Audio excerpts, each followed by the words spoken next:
I asked Tanya, Ian, Alan and Megan to come up for a short Q&A before we go for a tea break.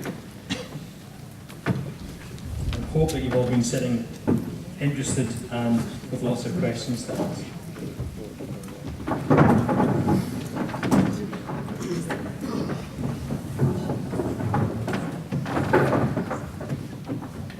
Dave, are you going first? I think so. All right, thank you, guys. There's a microphone there if you'd like to use it, but we might even turn it on this year. We might. Okay, I very much appreciated those presentations. I think when you're talking about joined up thinking, depending on which level you're looking at it, you've got a C missing. That C is complexity, and that's very important for management of complexity and change. And you have to put together integrated systems, understand how those systems work together.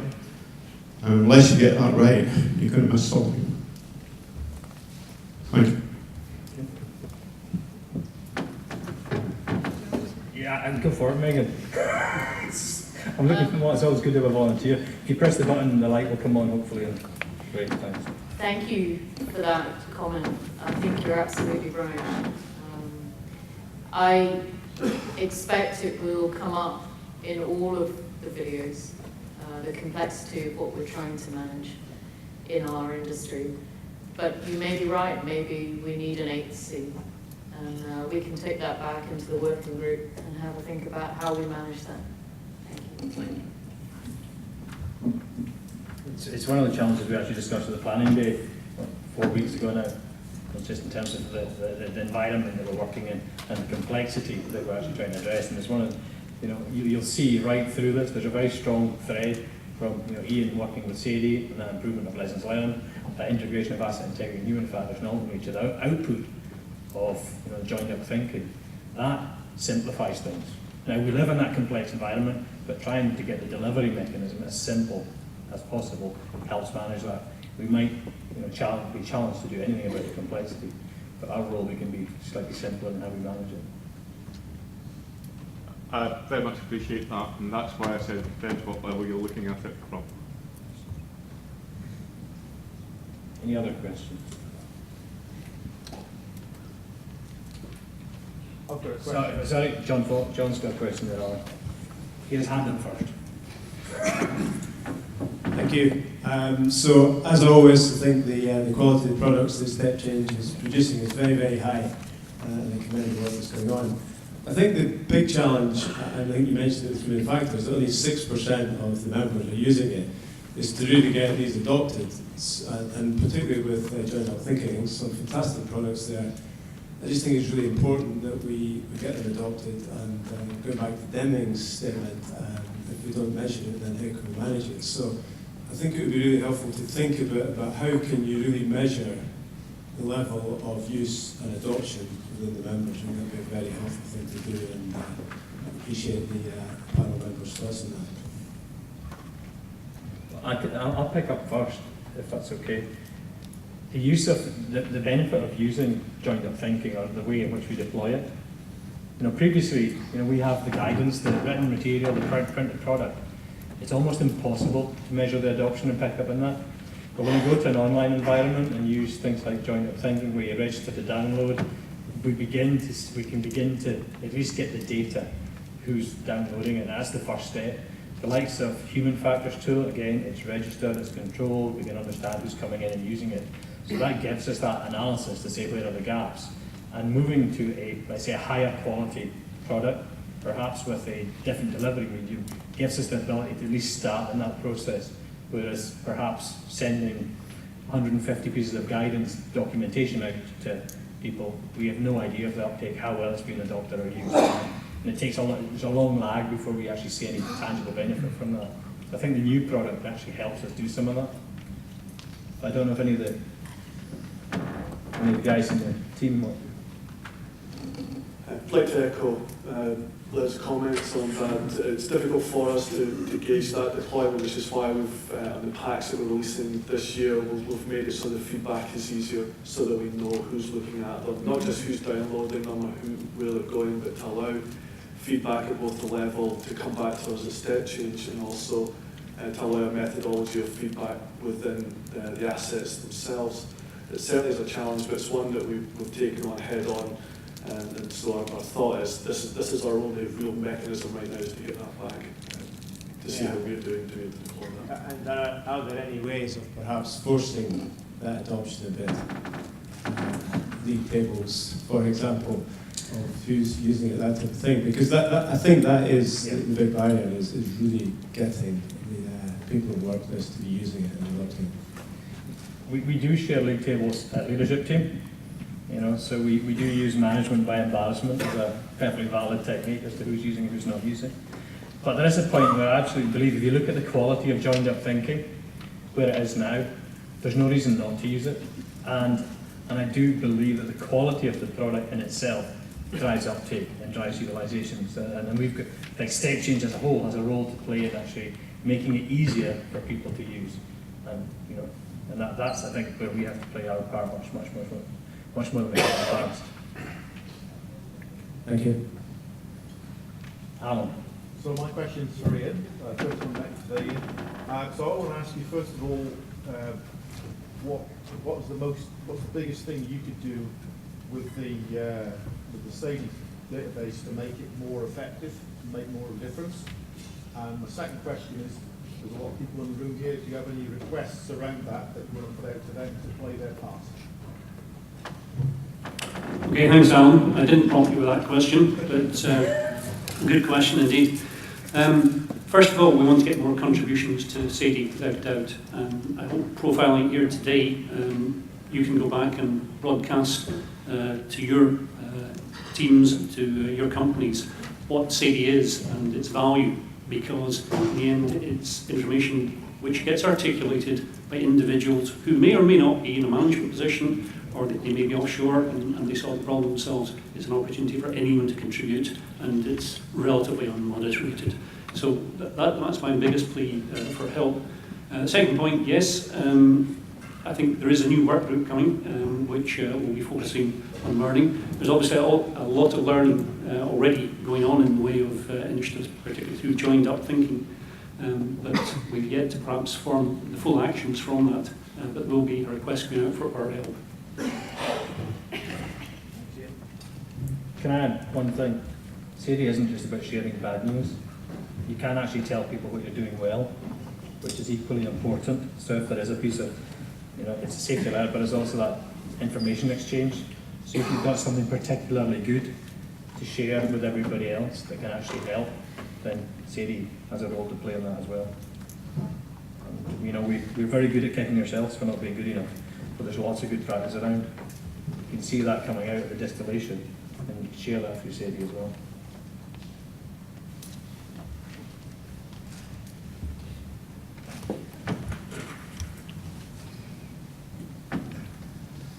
Play your part. You talked about making it sort of live in terms of using incidents that come from the last 3 years, so people view it as not just a historical issue, it's actually now. Going back to Ian's data and SADI, the database, but also the analysis of the incidents, we mustn't view it as a historical sort of library.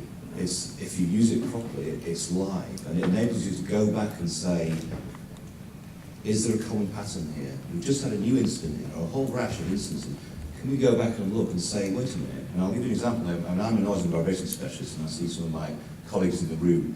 One of our eternal frustrations is that what we know as a vibration-related failure is often put down as sort of a bit of corrosion, a bit of fatigue, sort of plant aging, whatever. And I actually think, no, it's clearly vibration over sometimes, in some cases, a short space of time. It's caused this failure, but it's down as something else. And I noticed that some of the reviews that Tanya used, I said vibration is an issue, and I think the industry has increasingly recognised that this is a common issue at the moment.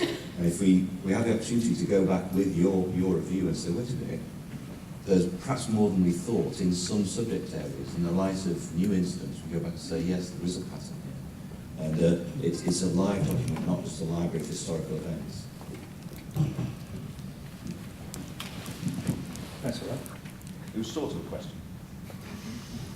We've been told many times, both, but well, primarily by HSE, that there are no, it's new releases for old reasons. If you go back and do any analysis over a sustained period of time, the balance might change.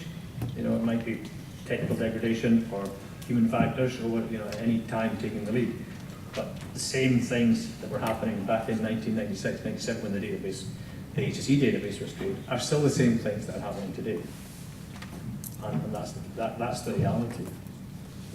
Our focus, our energies, our efforts, we have different people and our assets are slightly older, but it's the same basic issues we have to address. No doubt about it. So, got a question down here?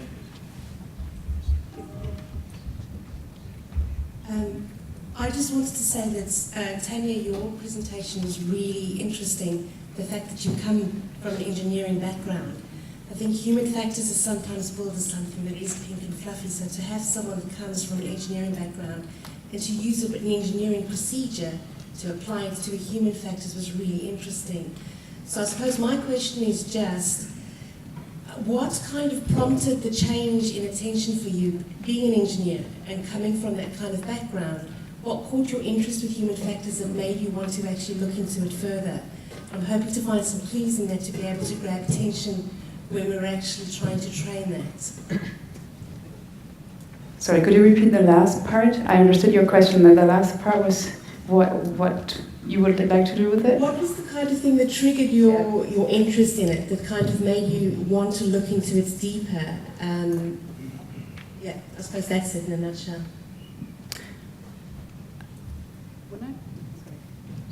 All right.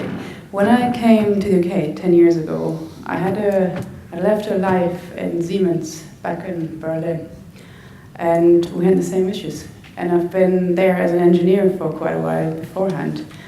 And the reason why I came to the UK was to join a different high reliability industry and to learn about human factors and psychology. And the reason for that was that I'd seen all of this procedures, the compliance, technology improvement, advancement, and all of this back in Germany, in Siemens. And we hit a wall. We just didn't get any further. With all our improvement programs, management programs, technology advancement, we didn't get further. And we were stuck at the same place.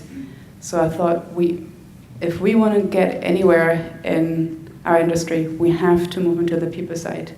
And one of the very first presentations I saw when I arrived here ever was actually a graph that showed us since Piper Alpha what we'd done in our industry, and there was this advancement in safety by a downward trend. The first thing we'd done was to improve technology. Then we went into processes and systems, and then we started on people.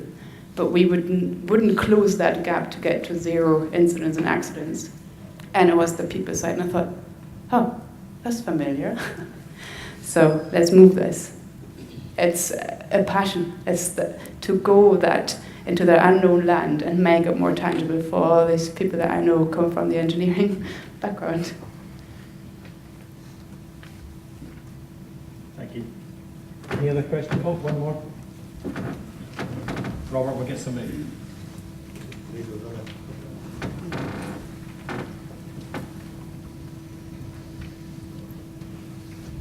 Thank you.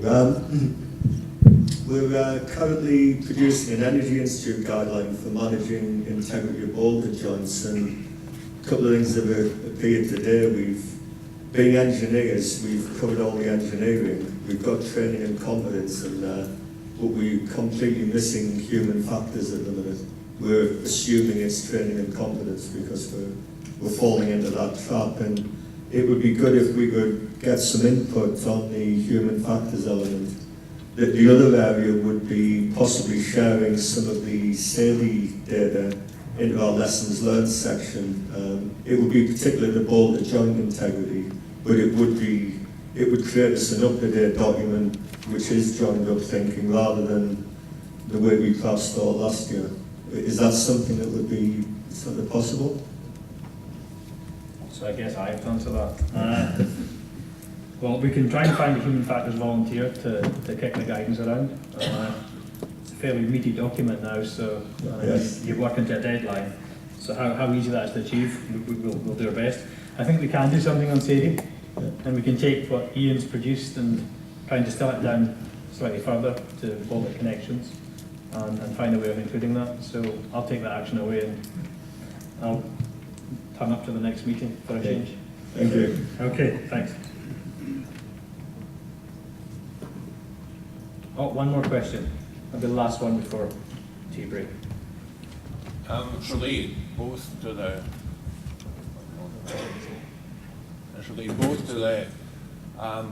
7 C's of safety and linked into the human behaviour thing. There's a lot of good work going on there, but the question for me would be, why don't we look at why in the human factor side we seem to have a failure to learn from the incidents in the past. We've had a lot of good statistics and stuff, but we continue making the same mistakes. So surely the challenge is, why do we have a failure to learn? Tanya? I agree with you. We have a failure to learn, and I think the reason is that we don't understand the problem. And you cannot implement a solution unless you've understood the problem. There was a very smart guy once who won his Nobel Prize for physics, called Feynman, and when he got his prize handed over, the guy who gave it to him said, "This is for all your achievements and all your results in answering the questions." And he said, you know, the most difficult and tricky part wasn't answering the question, it was defining the question. And I can confirm this. I've done some research in my life here in the UK. It took me 7 years to define the question and 1 year to answer it. And we don't define our questions. And as long as we don't define the problem, we can't solve it. I think a language doesn't help. We all send out lessons learned packs or lessons learned packs. Therefore, it's in the past tense and it's been done. And I had fortunate time to spend with a military comms person last year. And he goes, lessons aren't learned, they're only identified.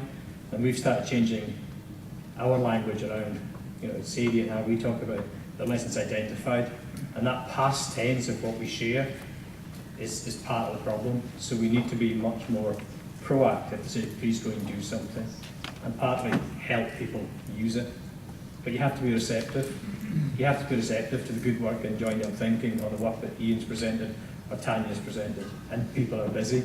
And we'll always find an excuse not to go away and look in the mirror and just see what we need to do. And that's part of the challenge. Tea and coffee. Thanks, folks. Thanks for the panel.